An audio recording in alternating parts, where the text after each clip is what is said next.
I was determined to succeed. I was determined to make it.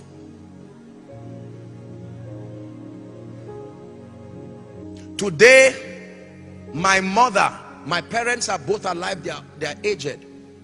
But today, as I speak to you, people come to knock the family house, and my mother would, this happens almost daily, and they said, who is this?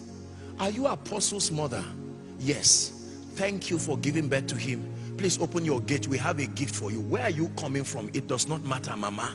Open the gate.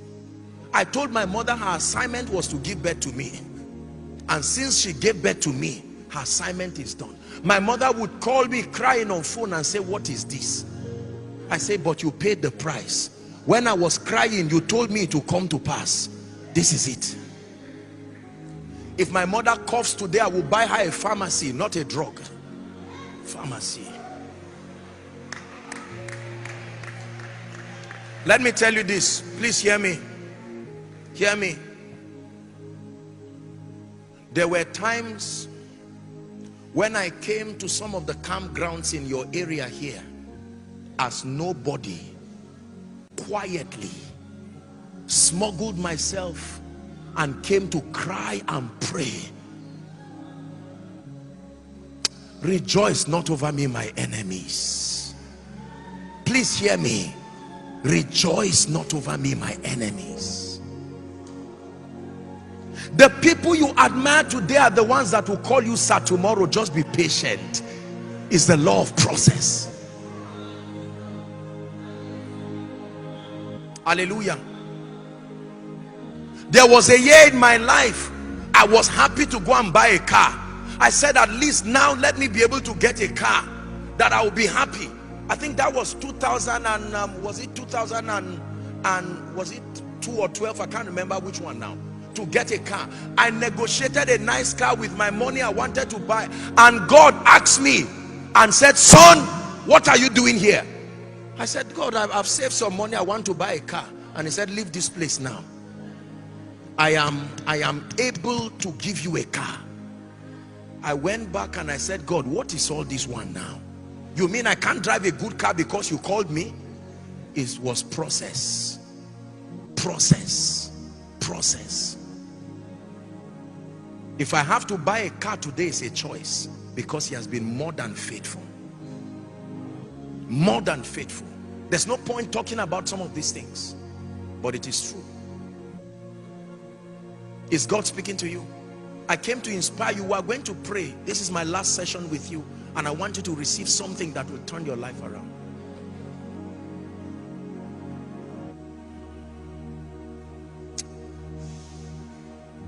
If you can pay the price and tell yourself, no matter what I will go through, I will not give up, then there is no power in existence that can stop you. Let me tell you this. A particular bank in this nation, I will not mention the name, but something happened to me when internet banking came to Nigeria. One Sunday afternoon, I was just smiling, giving God glory for helping me, and I started getting debit alert, debit alert, debit alert, debit alert, debit alert, debit alert. It was unusual until all that was left in my account was like 1,000 and something. Millions of naira vanished within a moment. I said, what is going on here? True story. I called my account officer and he said, well, what is this? I slotted my own ATM, put my what they call it, password. It rejected. Put it the second time, rejected. Put it the third time, and it just swallowed the card. On Sunday, millions of naira of my life savings and everything had disappeared. God, where were you? Lord, I have grace to see. Why didn't you show me this? Everybody shout process. By the next day, I went to the bank, and the manager of the bank, true story, the manager of the bank was confused. He said they would have to arrest everybody close to me to take them you know how they do it, to the police station, and then have them write statements. I said, my people love me. Why would they steal from me? He said, no, that's not the issue. We have to do that. I was seated. It was a meeting. My account officer was here shaking. The manager was there when the Lord spoke to me again and said, my son, what are you doing here? I said, Lord, I'm claiming, this is my money here. And then the Lord told me, is it your money or my money? I said, truly it's yours. And he said, stand up and walk out of that place. That was it. Right there.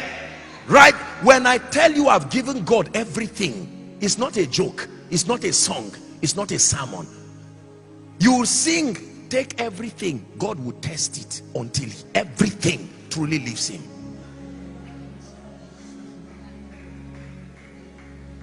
I decided to, I don't share so much of my personal stories, I don't. But I decided to help you because I want to really inspire you. Most great men will not tell you so much. Is the reason why when you dishonor a great man, you are judged for it, because there is blood on the altar, a representation of pain. Right there I got up and I shook the manager, I shook my account officer. I said, I'm sorry. No, I said, no, our reputation. I said, listen, it is my money and I can choose to do whatever. I've cancelled this case, it is over. I left and I was walking like a madman. I said, thank God I'm not married. What in the world do you tell your wife after this kind of thing? Your wife will say, I knew I made a mistake marrying a stupid man like you. Now listen very carefully. When I made that sacrifice, hear me, I went back home and the Lord told me, he said, because you could do this to me, you will never beg, never beg. Not you, not your children, not your children's children. See, covenants come through sacrifice. Hear what I tell you. There are covenants that people have made that were not intentional. Their sacrifice was too great, it became a covenant. Gather unto me my saints, Psalm 50 verse 5. They that have made a covenant with me by sacrifice.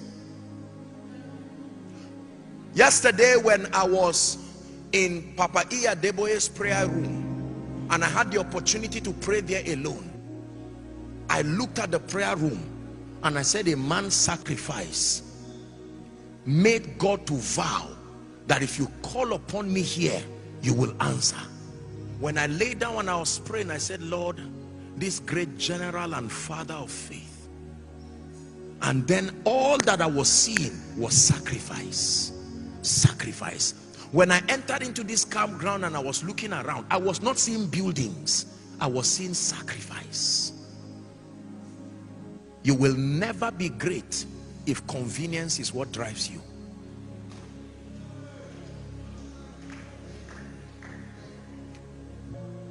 If you eat tomorrow's food today, you will die of hunger tomorrow. If you wear tomorrow's cloth today, you will walk naked tomorrow. Let me tell you, your pain and your weeping may endure for a night, but I bring you a word of hope.